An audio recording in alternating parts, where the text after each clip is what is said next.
Good morning, children. Welcome to Gems International School. Myself, Shivani Janagal. Today we'll teach you mathematics textbook standard 6, chapter number 10, mensuration. इसमें हमारी exercise 10.1 complete हो चुकी है और exercise 10.2 start करने से पहले मैंने आपको एक्सरसाइज 10.3 के सम सॉल्व करवाया है। तो आई होप कि जो मैंने आपको वर्क दिया था, होमवर्क दिया था, वो आपने कंप्लीट किया होगा और आपकी स्कूल भी ओपन हो गई है। तो जो स्टूडेंट्स नहीं आ रहे तो उनसे रिक्वेस्ट है कि स्कूल आइए, ठीक है, आपको कुछ सीखने को ही मिलेगा, ठीक है ना। तो ओके, तो स्कूल ओपन हो गई है, तो अब जो बच्चे नहीं आ रहे हैं, जो है ना, तो आप स्कूल आओगे तो आपको थोड़ा एक्स्ट्रा नॉलेज मिलेगा, ऐसा नहीं है, ठीक है। तो अब आपको एक्सरसाइज 10.3 के अंदर मैंने आपको क्वेश्चन नंबर 9 तक तो आपका कंप्लीट हो गया ना, क्वेश्चन नंबर 8 तक तो आपका कंप्लीट हो गया। नेक्स्ट क्वेश्चन नंबर 9 स्टार्ट कर रहे हैं हम। क्वेश्चन नंबर 9 क्या है? 5 square flower beds each of side 1 metre and dug, यानी फ्लावर बेड्स है ना, तो उसके अंदर जो डग यानी जो गहराई है उसकी पीस ऑफ लैंड कितना 5 मीटर लॉन्ग और विथ इसकी कितनी है 4 मीटर। तो what is the area of remaining part of the land? तो लैंड का आपको रिमेनिंग पार्ट फाइंड करना है। कैसे करेंगे हम? तो चलो सोल्व करते हैं इसको। क्वेश्चन नंबर 9, सबसे पहले क्या गिवन है आपको? लेंथ कितनी दी है 5 मीटर, लेंथ आपको कितनी दी है 5 मीटर और विड्थ आपको कितनी दी है 4 मीटर।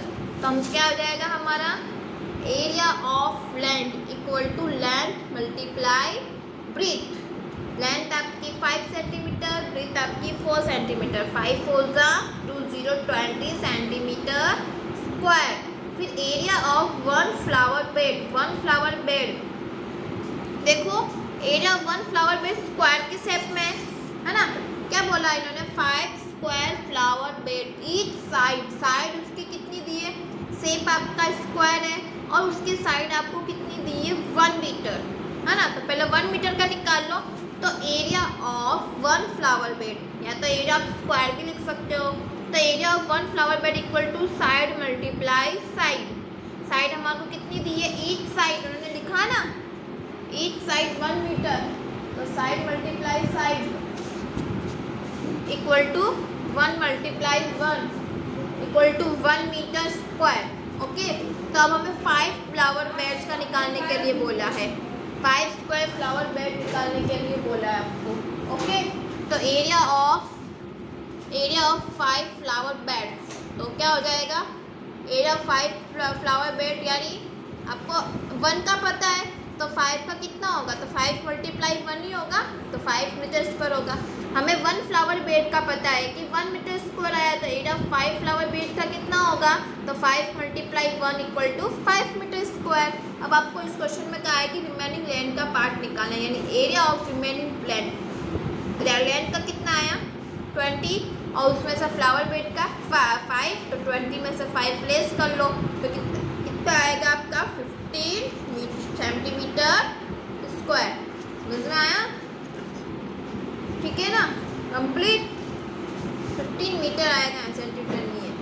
ओके, माइनस कर दोगे 20 में से 5, रेक्टेंगल में से स्क्वायर का शेप है ना, 20 में से 5 प्लस होगा तो 15 मीटर स्क्वायर आ जाएगा। अब next question number 10, by splitting the following figures into rectangles find their areas are measure given centimetres. आपको क्या करना है, इस सेंटीमीटर्स में इनका मेजरमेंट गिवन है, आपको क्या करना है रेक्टेंगल बनाना है ना। तो देखो मैंने रेक्टेंगल बनाया है, देखो एक तो ये फर्स्ट रेक्टेंगल, फिर ये सेकंड रेक्टेंगल, और ये सेकंड है, ये थर्ड और ये फोर्थ है, डिवाइड कर दिया। अब इन चारों के रेक्टेंगल निकाल के फिर हमें पूरा फिगर का एरिया निकाल लेंगे, है ना। तो फर्स्ट रेक्टेंगल के अंदर लेंथ कितनी आ रही है?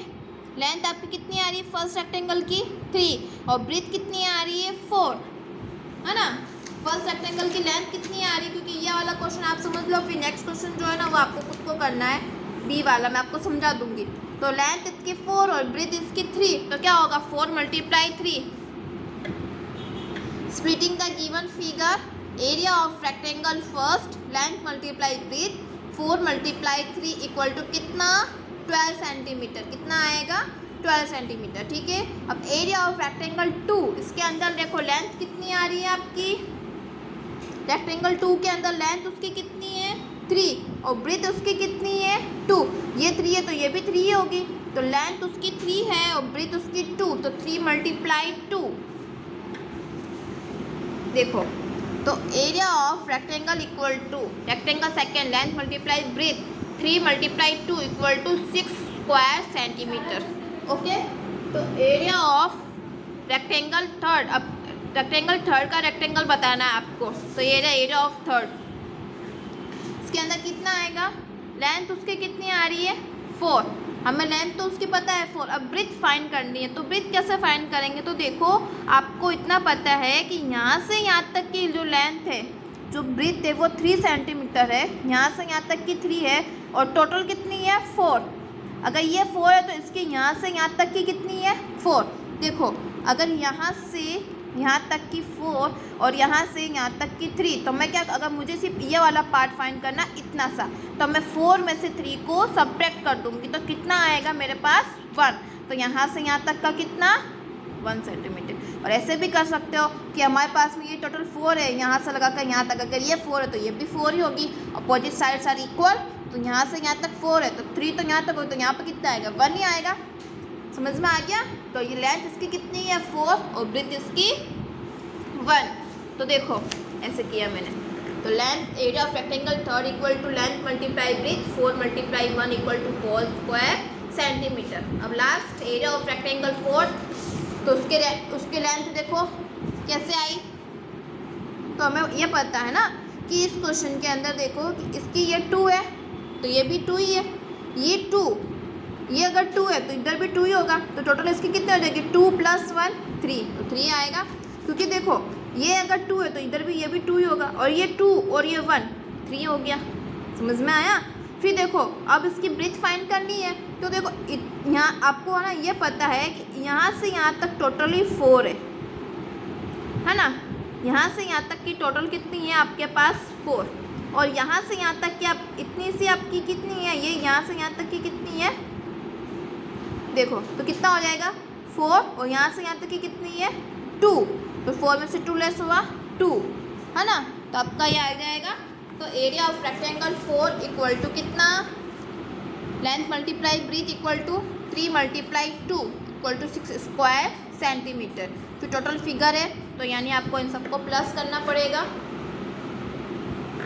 है ना।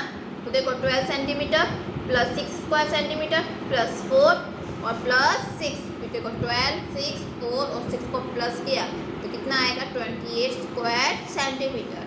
ऐसा कैसा जो क्वेश्चन नंबर बी है वो आपको सॉल्व करना है, आपको रेक्टेंगल बनाना है। तो देखो एक रेक्टेंगल तो ये बन गया है ना, एक ये बन गया और एक ये बन गया, समझ में आया। तो इसकी ये फर्स्ट हो गया, ये सेकंड हो गया, ये थर्ड हो गया। इसकी लेंथ कितनी है इस क्वेश्चन के अंदर, इसकी लेंथ कितनी आ रही है हाँ, और इसमें आपको क्या करना है, इसकी लेंथ देखो तो 3 मल्टीप्लाई 1 हो जाएगा। फिर इसके अंदर ये देखो ये 3 है, ये टोटली भी 3 है, आपको ब्रेथ पता है ये है ना, तो आपको ये और ये यानी आपको क्या करना है टोटल 3 में से टोटल कितनी है 3 और ये भी फाइंड करनी है। आप इसको माइनस करोगे तो ये क्वेश्चन जो भी है वो आपका होमवर्क है, आप खुद सॉल्व करोगे, ठीक है। समझ में आया।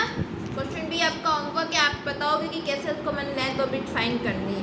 देखो इसमें तो ये दी हुई है आपको, देखो इतना ध्यान रखना कि ये यहाँ से इतना मैं आपको बता सकती हूँ, इतनी हेल्प दे सकती हूँ कि फर्स्ट में तो आपको पता है 3 × 1 हो जाएगा, सेकंड में भी आपको पता है कि ये 2 है तो ये भी 2 होगी, तो 2 × 1 हो जाएगा है ना, ठीक है ना। क्योंकि तो अब आपको इसका निकालना है, तो हमको पता है कि टोटली ये 3 है ना, ये 2 है तो इसमें से आप इसको माइनस करोगे तो इसका आंसर आ जाएगा। आपको ट्राई अब आपको करना है कि कैसे आंसर लेके आना है इसका, ठीक है। Next question number 11, split the following steps into rectangles and find their cases the measurement of given centimeters। तो हमें जो स्टेप्स दिए हैं ना,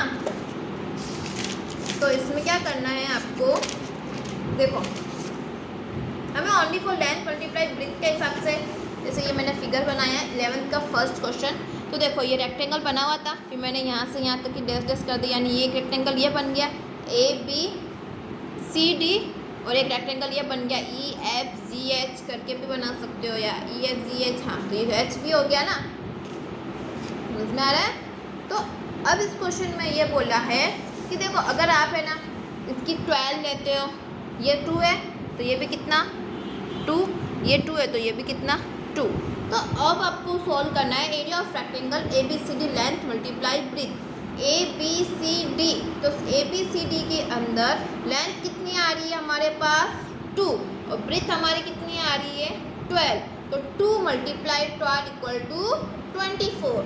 अब एरिया ऑफ रेक्टेंगल EFGH, तो लेंथ कितनी है उसकी 8 और ब्रेथ कितनी है उसकी 2, तो 8 मल्टीप्लाई 2 कितना 16 सेंटीमीटर। ठीक है, फिर हम क्या करेंगे इन दोनों को प्लस कर लेंगे तो हमारे पास में टोटल एरिया आ जाएगा। Area equal to 24 plus 16 equal to 40 centimetre square. Complete. अब है ना अगर 10 और 8 भी लोगे तो भी यही आंसर आएगा, या अब इसका अगर ऐसा रेक्टेंगल बनाओगे तो भी यही आंसर आएगा। तो इसके लिए जो रेक्टेंगल्स बन रहे हैं ना उसी का आपको लेंथ और ब्रेथ निकालना है, ठीक है ना। बाकी के जो 10 है तो उसको कोई मतलब नहीं है, कैसे भी करोगे तो आंसर तो वही आने वाला है, ठीक है। नेक्स्ट क्वेश्चन नंबर देखो, बी के अंदर देखो ये ऐसा प्लस बना हुआ है, फिर मैंने क्या कर दिया इसको यहाँ से डेस करके एक स्क्वायर और बना दिया, तो टोटल स्क्वायर कितना हो गया 1 2 3 4 5 है। सबकी साइड कितनी है देखो सेम ही है 7 7 7, तो 1 का निकाल लेते हैं। तो एरिया ऑफ वन स्क्वायर का कितना साइड मल्टीप्लाई साइड, साइड हमारी कितनी दी हुई है 7, तो 7 मल्टीप्लाई 7 इक्वल टू कितना 49। अब 5 स्क्वायर का निकालना है तो मैं 49 को किससे मल्टीप्लाई कर लूँगी 5 से, किससे 5 से, तो 49 को तो मैं 5 से मल्टीप्लाई करूँगी तो कितना आएगा 245 सेंटीमीटर स्क्वायर। ओके, फिर देखो 11 में ये जो टी शेप में बना है ना, तो इसमें भी आपको यही करना है, इसमें भी रेक्टेंगल ही बनाना है। तो देखो मैंने रेक्टेंगल बनाया, इसको नेम भी दे दिए ABCD EFGH बन गया। तो देखो अब एरिया ऑफ ABCD के अंदर टोटल ये कितना है, ये 5 है तो ये भी 5 है, देखो 2 और 2 4 और यहाँ पे इतना से ये कितना आएगा 1, तो ये 5 और इंटू 1 तो 5 मल्टीप्लाई 1 कितना आएगा 5 सेंटीमीटर स्क्वायर, ठीक है। फिर एरिया ऑफ EFGH ये 1 और ये भी 1, तो 4 इंटू 1 है ना, तो 1 इंटू 4 हो जाएगा, तो 1 इंटू 4 ये देखो 1 इंटू 4, ठीक है। 1 into 4 equal to 4 centimetre square, फिर टोटली प्लस कर लो एरिया को, तो 5 प्लस 4 इक्वल टू कितना 9 सेंटीमीटर स्क्वायर हो गया। इन दोनों को प्लस करने पर आपका आंसर आ जाएगा ये, ठीक है। अब जो नेक्स्ट क्वेश्चन नंबर 12 है इस एक्सरसाइज का last question, how many tiles whose length and breadth, tiles की जो लेंथ है ना, मतलब ये देखते हैं 12 सेंटीमीटर है और ब्रेथ उसकी 5 centimetre, will be needed to a rectangular region, तो whose length and breadth are respectively. आपको दो अलग अलग लेंथ और ब्रेथ दी हुई है, ठीक है ना। बट टाइल्स कितनी बतानी है, अगर मैं उसकी लेंथ, अगर टाइल्स की लेंथ अगर मैं 100 सेंटीमीटर और ब्रेथ अगर 144 सेंटीमीटर, तब उसका मतलब कितनी टाइल्स बनेगी। और अगर मैं लेंथ उसके 70 सेंटीमीटर 36 होंगी तब उसकी कितनी टाइल्स बनेगी, तो वो सॉल्व आपको करना है, ठीक है बच्चों। तो चलो हम सॉल्व करते हैं ये। तो देखो ये रहा क्वेश्चन नंबर 12 के अंदर, आपको सबसे पहले मैंने ए वाला पार्ट लिया है जिसकी लेंथ आपकी 100 सेंटीमीटर और ब्रेथ आपकी 144 है। ये रेक्टेंगल रीजन है जिसके अंदर लेंथ ये लेनी है, और ये आपको एक बार जो है ना तो कितनी है उसकी 12 है और फिर ये कितनी है 5 है। तो देखो इसको सॉल्व कर रहे हैं हम।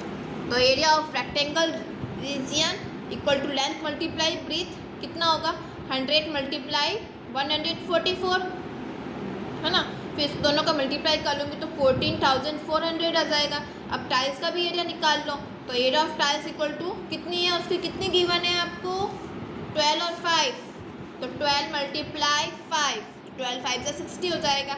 अब हमें नंबर ऑफ टाइल्स भी फाइंड करनी पड़ेगी, तो number of tiles equal to area region upon area of tiles, ठीक है। एरिया रीजन कितना है 14,400 अपॉन एरिया ऑफ टाइल्स कितना है 60, ठीक है। तो 0 से 0 कट हो गया, 6 की टेबल के अंदर 1,440 का डिवाइड देना है, तो कितना होगा 240 टाइल्स। जब आप इसका डिवाइड हो गया 6 के अंदर 1440 का, तो आपका आंसर आएगा 240 टाइल्स। समझ में आ गया। अब यही हमें चेंज करना है फिर से रीजन, आपको सेक्टर यानी रीजन सेंड करना, बाकी टाइल्स का तो एरिया वही है। सेकंड में भी देखो, area of rectangle region equal to length multiply breadth, तो 70 मल्टीप्लाई 36 हो जाएगा। जैसे इसके अंदर मैंने 144 किया ना, आपके बी के अंदर कितना दिया है 70 36 दिया है ना रीजन का, तो 70 मल्टीप्लाई 36 कितना आएगा 2520 सेंटीमीटर स्क्वायर। ओके, और एरिया ऑफ टाइल तो हमारा सेम ही है, 12 मल्टीप्लाई 5, 12 5 जा 60 सेंटीमीटर स्क्वायर।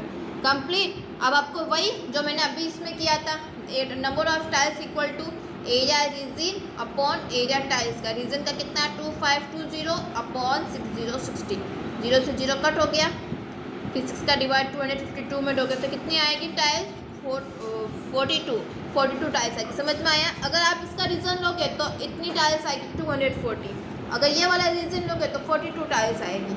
कंप्लीट। बस इतना ही पूछा था तो इतना ही करना है आपको।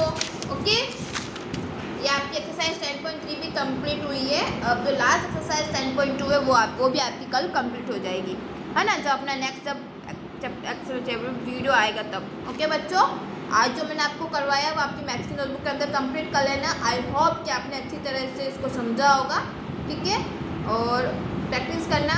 और एग्जाम्पल 13, 14, 15, 16, 17 ये भी मैथ्स की नोटबुक के अंदर आपको करना है सेल्फ, टेक्स्ट बुक के सम से मत करना, ठीक है ना। आप खुद है ना क्वेश्चन लिख के फिर एज ए टेस्ट के रूप में समझ लो कि आप, है ना, एग्जाम्पल 13 से 17 में से कोई एक एग्जाम्पल आपका आने वाला है, ऐसे 2 एग्जाम या जो भी अब आपकी एग्जाम होगी उसमें। ओके, ठीक है बच्चों, चलो bye, have a good day, thank you.